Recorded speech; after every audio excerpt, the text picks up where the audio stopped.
Kembali lagi di Studi Inspirasi Smart Listener, kita membahas proses bisnis ya untuk pelaku usaha atau pengusaha perempuan di tahun 2023. Banyak pelajaran berharga sebenarnya dari cerita dan pengalaman Mbak Ria selama merintis bisnis gitu ya, mencoba berbagai bidang gitu. Tapi kalau bisnis itu bukan yang memang harus fokus ya. Iya benar, harus fokus ya sampai benar-benar berhasil lah Rifa. Oke. Iya, cuman kalau misalkan memang kita sudah menjalani dan tidak sesuai dengan keinginan kita, berarti kita harus review ulang apakah bisnis ini cocok dengan kita atau tidak. Yes. Gitu. Dievaluasi lagi. Benar. Daripada berlama-lama tinggal di situ nggak maju-maju, mending ditinggalin gitu ya. Benar. Jadi kita harus mereview ulang apakah ini bisnis cocok dengan cocok dengan kita atau tidak gitu. Value-nya cocok sama diri kita apa enggak gitu. Jadi kalau misalkan memang nggak cocok, jangan kekeh gitu. Iya benar. Gitu. Karena kalau kita ada peribahasa kan yang mengatakan nggak apa-apa kita mundur dulu 1 langkah untuk langkah ke depan yang lebih baik. Oke, gitu. mundur 1 langkah, lompat 10 langkah ke depan. Betul sekali. Amin. Ya. Kemudian 2019 sampai sekarang masakan Mama Satria masih jalan Masih, gitu ya. Alhamdulillah. Istilahnya udah bisa ditinggal nih. Sudah bisa, Rifa. Sudah Ditinggal bisa jalan dikit-dikit. sendiri. Gitu. Ada sistem yang sudah ada kalau bangun masakan gitu. Mama Satria. Oke, akhirnya kemudian 2022 kemarin bangunlah klinik. Klinik gigi, RC Dental Care. Oke, Gitu. itu kenapa akhirnya bisa terbesit dari F&B, dari properti bahkan nggak ada kesehatannya sama sekali, sekarang bahkan buat klinik, bangun klinik. Iya, jadi sebelum ada RC Dental Care sebenarnya kita sudah ada sebelumnya ya. Cuman karena memang kita mau yang lebih kuat brandnya, kita mau berbeda kliniknya, sehingga memang saya dengan partner saya ada namanya dokter gigi juga ya. Itu kita memutuskan oke, ayo kita bikin klinik gigi, tapi memang dengan sistem yang belum pernah dilakukan sebelumnya. Oke, gitu. apa misalnya? Contoh, biasanya kalau Rifa ke dokter gigi ya pada umumnya nunggu nggak? Iya. Nunggu ya. Jadi kalau kami tuh Ambil antrian, Bu. ambil antrian. Biasanya tuh dari pagi bisa sore bisa ke lama gitu Iya, ngerjainnya. benar-benar. Kalau kita tuh pengen yang ekspres ya, karena waktu itu sangat berharga untuk semua orang ya. Benar. Bukan hanya orang misalkan dokternya kah atau apa, semuanya sama aja. Semua butuh waktu dan itu sangat penting waktunya. Sehingga kami pikir oh iya, kita sistem reservasi bisa di DM atau di WhatsApp, itu pas jam pasiennya langsung dikerjakan. Oke, Gitu. jadi nggak ada yang nunggu terlalu lama, bahkan ambil ngantri gitu, nggak ada ya? Nggak perlu gitu. Terus berikutnya kalau misalkan habis treatment itu kita ada garansi 3 hari. Oh, gitu. oke. Jadi kita memastikan kalau orang pasien itu harus puas di RC Dental Care. Oke, Gitu. keluar dari pintu senyum puas, Benar. gitu ya. Terus apa lagi? Jadi kita mau juga bikin itu kalau misalkan orang ke RC Dental Care, orang tuh sudah ingat oh pasti cara kerjanya bagus, gitu. Itu yang kita mau branding sehingga kalau dengar RC Dental Care itu klinik gigi ternyaman, teramah, pasti puas gitu, Rifa. Oke, tapi kan gini, berbicara soal klinik kesehatan gigi dan mulut ya, klinik gigi apalagi estetik juga berarti ya. Iya. Nah, itu kan banyak ya di Makassar, Makassar apalagi kayak di setiap sudut udah sama klinik kecantikan gitu ya. Betul. Orang sekarang udah makin aware sama penampilan. Betul. Tantangannya apa? Pasti banyak persaingan juga dong.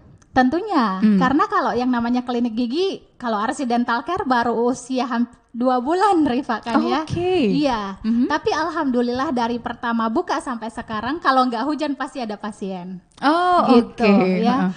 Kok bisa excited? Karena kita tahu ya, kalau kita tahu produk kita apa, value kita apa, kita pasti bersemangat untuk menjalankan bisnis kita. Dan yang saya ketahui ya, kesuksesan itu seseorang itu berbanding lurus dengan semangatnya. Benar-benar. Gitu. Jadi kalau kita membangun bisnis dan kita semangat, energi itu yang akan menarik pelanggan. Gitu. Jangan sampai kita punya bisnis tapi kita loyo, kita aduh gimana ya gitu, banyak ngeluh, dan itu sangat tidak baik untuk bisnis kita. Benar. Gitu. Jadi kalau misalkan kok bisa sih semangat sekali, padahal kan klinik yang lain sudah ada yang lebih dulu dan banyak yang sudah bagus-bagus. Kami tidak bersaing dengan siapapun, kami bersaing dengan diri kami RC Dental Care, sehingga yang lain kami tidak merasa saingan kami, Rifah. Oke. Gitu. Sebenarnya bisnis di bidang ini tuh marketnya seperti apa sih? Kalau menurut saya pribadi ya, Rifah, semua bisnis tuh pasti ada marketnya. Tergantung bagaimana nahkodanya untuk membawa bisnis ini kemana gitu. Iya, benar-benar. Ya, ketika kita punya tujuan yang jelas, sebenarnya setiap bisnis itu ada marketnya gitu. Tapi ada dua hal, ada yang memang datang sendiri dan ada yang kita jemput bolanya gitu. Tergantung kalau misalkan dibilang gimana sih marketnya, setiap bisnis pasti marketnya besar. Menurut saya seperti itu. Tergantung kita nih gimana upayanya untuk make it happen ini bisnis gitu. Oke, wow, luar biasa. Saya sampai speechless loh, smart listener. Gitu. Boleh nanti smart listener yang pengen bertanya, mungkin pengen komentar juga, langsung kirimkan komentarnya, tuliskan di kolom komentar, nanti akan kita bacakan ya, dijawab langsung sama Mbak Rea di sini.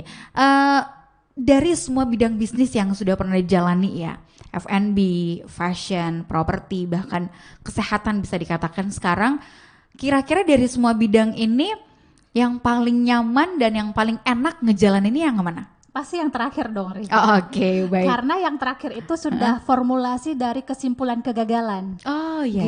Gitu. Jadi kalau yang kemarin-kemarin itu kan masih trial and error gitu. Kalaupun yang sekarang itu sudah ini nih formulanya sudah ada semua di sini. Kesimpulan pengalaman, usaha, semuanya udah ada di RC Dental Care dan Masakan Mama Satria. Oke, Gitu. jadi formula kegagalan yang kemarin-kemarin, kesalahan-kesalahan dibukukan menjadi satu, dilihat jangan lakukan ini gitu ya. Iya, betul. Gitu. Saya pernah dengar gini, ada pebisnis yang mengatakan jangan belajar sama orang sukses, belajarlah sama orang gagal, sama orang yang pernah rugi gitu, karena dia akan ngasih tahu kita hal-hal yang kesalahan-kesalahan yang pernah dia lakukan dan kita tidak akan lakukan itu. Betul ya, kita bisa belajar dengan keduanya, Rifah ya.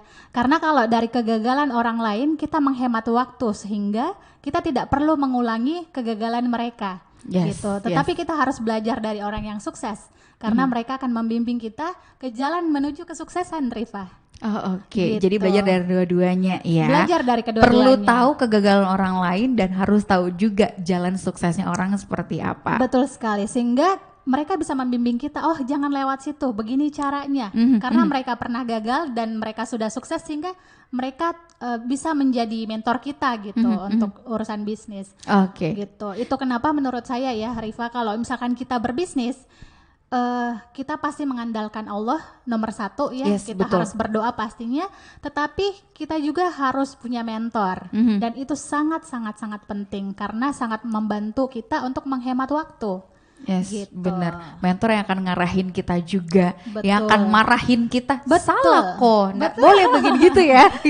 betul Oke. marah sayang ya. Iya, benar-benar. Selain mentor juga, saya yakin yang paling penting dalam menjalankan bisnis adalah memilih partner yang tepat.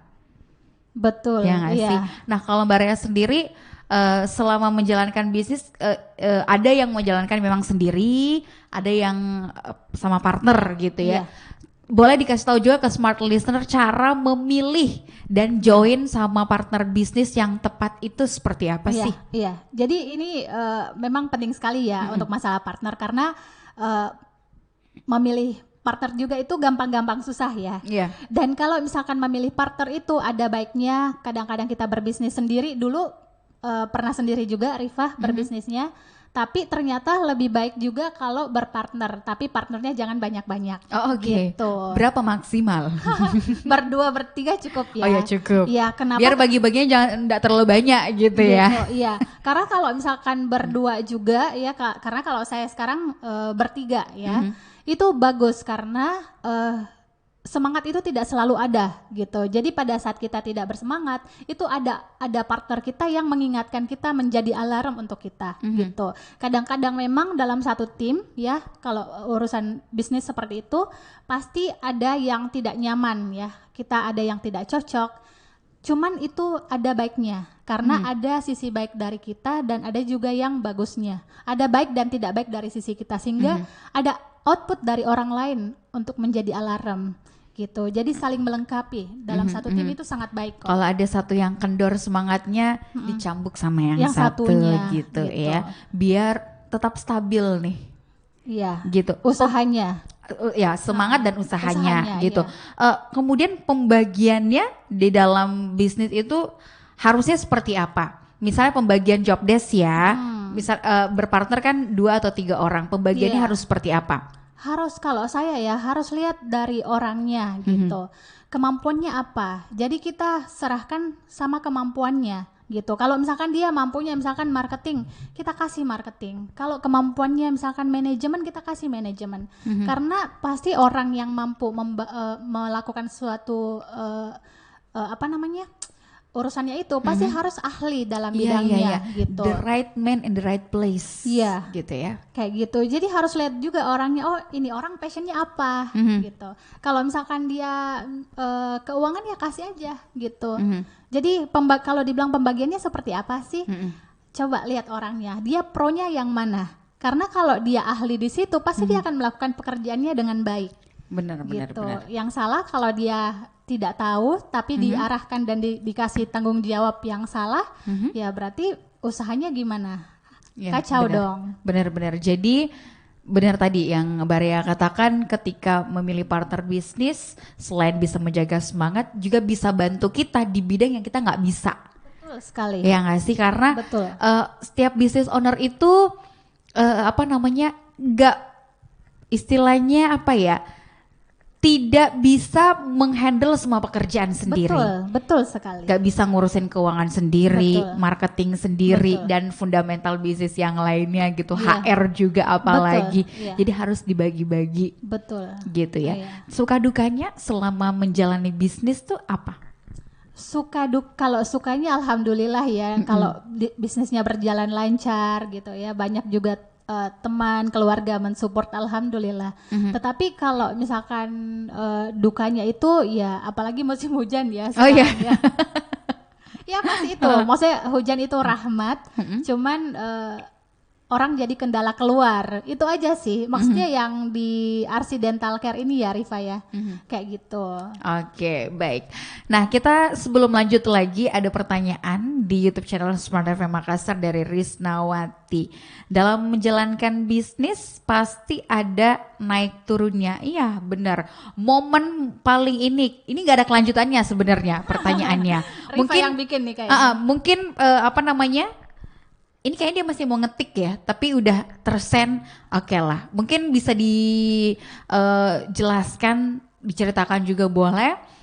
Momen paling down deh dalam hidup atau apa? Dalam perjalanan membangun bisnis, dalam hidup juga boleh. Karena kan apa yang terjadi dalam hidup pasti berdampak juga sama karir kita, bisnis kita. Iya, jadi ini hal yang tidak pernah saya ceritakan di publik ya. Wow, once.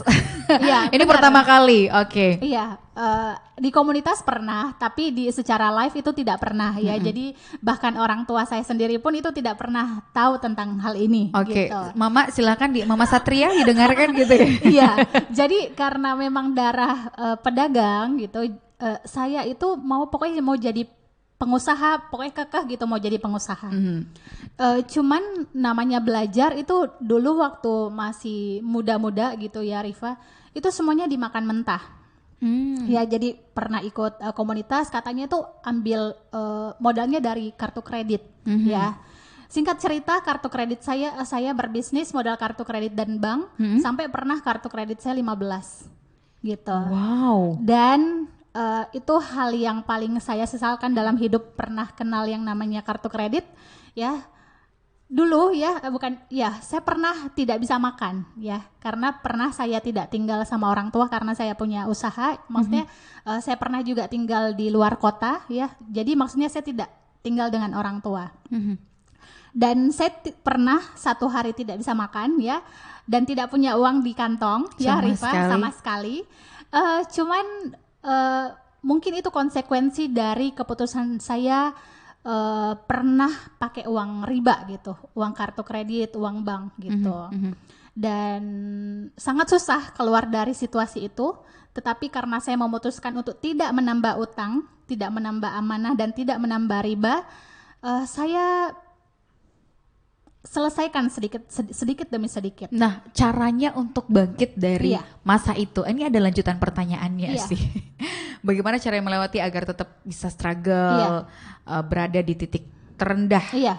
Dan itu benar-benar titik terendah, Rifa, karena tidak punya uang dan tidak bisa makan, itu hal yang sangat tidak mengenakan, ya. Padahal ada keluarga sebenarnya bisa minta tolong gitu, tapi Iya, waktu itu memang memilih untuk Saya bukan orang yang bisa bercerita, bukan orang yang mau membagi beban, ya. Prinsip saya dalam hidup, Rifa, kalau bisa membagi bahagia, kenapa harus membagi beban? Jadi beban itu cukup saya sama Allah yang tahu. Untuk bahagia, ayo kita sharing sama-sama. Gitu. Dan akhirnya bisa keluar dari Dan masa sulit itu. Pertama harus bagus manajemen keuangan, ya. Saya bersyukur sekali punya teman yang sangat mendukung. Itu hari ada satu teman saya yang mendukung, ya, membantu saya. Dia menjadi diari hidup saya gitu. Jadi orang yang sangat-sangat dekat dengan saya, dan dia membantu saya mengelola uang seperti apa gitu. Karena kadang-kadang ketika kita tertimpa masalah itu kita sudah tidak bisa berpikir dengan jernih. Benar. Gitu. Kita harus meminjam sudut pandang orang lain yang bisa kita percaya, dan orang yang bisa masukannya itu baik gitu, positif. Karena banyak teman yang memberikan kita masukan itu tidak selamanya baik, Rifa. Yes. Gitu. Jadi kita harus memilih yang baik, dan dia membantu saya mengatur keuangan, ya. Kalau ada yang tidak bisa dibayar, kita utarakan secara jujur dan minta waktu sehingga kita bisa menyelesaikan sedikit demi sedikit. Gitu. Dan akhirnya finally bisa keluar dari masa sulit itu, Alhamdulillah. ya, dengan usaha, kerja keras dan kesabaran. Dan RC Dental Care itu sama sekali tidak menggunakan uang bank sama sekali. Wow. Gitu. Kongsian bertiga kami. Alhamdulillah. Pelajaran besar apa yang didapatkan dari semua peristiwa, apalagi momen paling rendah dalam hidup gitu? Kesimpulannya ya, maksudnya pelajaran besar apa yang diambil? Oke, saya tidak ingin mengulang lagi kesalahan ini. Iya. Kadang-kadang sebenarnya menjadi cepat itu bagus, tapi terburu-buru jangan. Yes. Gitu. Terburu-buru jangan. Jadi percaya dengan waktunya Allah, ya, percaya dengan waktunya kita, pasti akan ada waktu yang tepat untuk kita di momen yang tepat, gitu. Jadi setiap langkah memang harus selalu berdoa agar semua yang dilakukan itu memang tepat pada waktunya, Rifa. Kalau dibilang tadi apa? Pelajaran besar. Saya kalau misalkan mau mengulang, saya tidak akan mau menyentuh yang namanya kartu kredit, ya. Kayak gitu, karena mending kita membuka usaha dengan modal yang kita sanggup, gitu. Karena jangan sampai kita memulai bisnis yang sangat besar, tetapi usaha kita tidak sebesar itu. Jadi bukalah usaha sesuai dengan kemampuan kita, sesuai kesanggupan kita. Jangan mengambil hak atau tanggung jawab yang di luar kemampuan kita. Benar. Gitu. Cepat boleh, bagus, tapi terburu-buru jangan. Gitu ya. Lakukanlah sesuai kemampuan kita. Nah, apa tantangannya ke depan nih, melihat semakin hari, semakin tahun banyak perempuan-perempuan juga yang semakin aware untuk menjalani bisnis. Prospek kedepannya, apalagi tahun 2023, tahun yang penuh tantangan juga nih. Betul. Untuk bisnis. Dan katanya resesi, ya. Nah itu dia, udah mempersiapkan diri gitu. Dan apa yang bisa di-share nih untuk para womanpreneur, para pebisnis perempuan di luar sana? Iya, jadi kalau teman-teman ya yang mau berbisnis itu sebaiknya maju aja terus apapun bisnisnya, dan jangan pernah menyerah. Make sure kita punya support system yang mendukung selalu, ya, supaya kita tidak mendengarkan suara-suara yang mengganggu, gitu, Rifa. Jadi tetap mencari apa yang menjadi passion kita, ya, fokus di situ, lakukan terus sampai benar-benar berhasil, pasti bisa kok. Dan saya yakin di zaman yang sekarang ini, zaman yang sangat terbuka, ya, semua orang berkesempatan untuk menjadi seorang pebisnis, ya. Saya rasa semua orang bisa. Benar kok. Apalagi perempuan. Apalagi gitu, perempuan. ya. Gitu. dengan semua tanggung jawab. Biasanya kalau perempuan sukses itu beda ya kalau sama laki-laki yang sukses gitu ya. Respon publik, respon keluarga sama perempuan yang sukses gitu. Kadang-kadang masih ada embel-embelnya di belakang gitu. Biasanya Mbak Rea sendiri gitu atau pernah mungkin menerima hal-hal yang kurang mengenakan gitu gara-gara jadi perempuan sukses gitu. Jadi pelaku usaha perempuan gitu. Hal-hal yang tidak mengenakan, apa istilahnya kata-kata orang takut gitu. Curhat ya. Gak mungkin bisa jadi pelajaran juga untuk smart listener yang mendengarkan. Sebenarnya kalau omongan yang mengenakan, jujur saya bukan orang yang terlalu mendengar apa kata orang ya, karena hidup itu sudah sangat penuh tantangan. Jadi saya tidak mau mengganggu pikiran saya dengan mendengarkan apa kata orang. Ya, jadi saya fokus saja dengan apa yang saya lakukan, fokus dengan membuat orang tua saya bahagia, ya, fokus untuk menebar kebaikan aja. Gitu. Jadi apapun yang orang lain katakan untuk saat ini ya saya menjadikan itu sebuah cambuk supaya saya menjadi orang yang jauh lebih berhasil ke depannya. Amin, Rifa. amin, Gitu. amin. Jadi setiap hal yang dikatakan orang itu bisa menjadi output yang positif bagi kita gitu. Hati kita juga damai gitu kan. Tidak terusik dengan apa yang orang lain katakan gitu. Benar. Fokus sama apa yang akan kita lakukan. Betul. Jadi lebih baik setiap harinya. Nah, terakhir kalau misalnya nih smart listener ingin berkunjung ke Arsy Dental Care dan ingin menikmati menu-menu di masakan Mama Satria, alamatnya di mana? Cara menghubunginya di mana? Jadi kalau misalkan mau mencoba masakan Mama Satria, boleh di order by GoFood ya. Shopee Food juga bisa. Boleh di DM di Masakan Mama Satria atau nomor handphonenya 081 355 366 888 atau Arsy Dental Care bisa DM di Arsy Dental Care atau WhatsApp-nya 081 355 55133. Oke, lengkap ya informasinya smart listener. Pokoknya kalau misalnya pengen bertemu sama Mbak Rea juga mungkin terinspirasi dari obrolan ini boleh langsung datang ke kliniknya ya Arsy Dental Care. Alamatnya di mana? Jalan Pengayoman nomor 10 deket Tarafares sampingnya. Oh, samping Tarafares. Oke deh smart listener, itu dia, boleh dicek langsung Instagramnya @arsy_dental_care dan Masakan Mama Satria. Terima kasih banyak Mbak Rea untuk waktunya. Sore hari ini sukses terus, sehat selalu ya. Doa dimudahkan seluruh urusannya ya. Dan untuk Anda smart listeners, terima kasih sudah mendengarkan obrolan kami di Senin Inspirasi sore ini. Minggu depan kita masih akan berbincang juga dengan narasumber yang tidak kalah inspiratif lainnya, tentu di Smart FM Makassar. Rifa Majid pamit, sukses untuk Anda.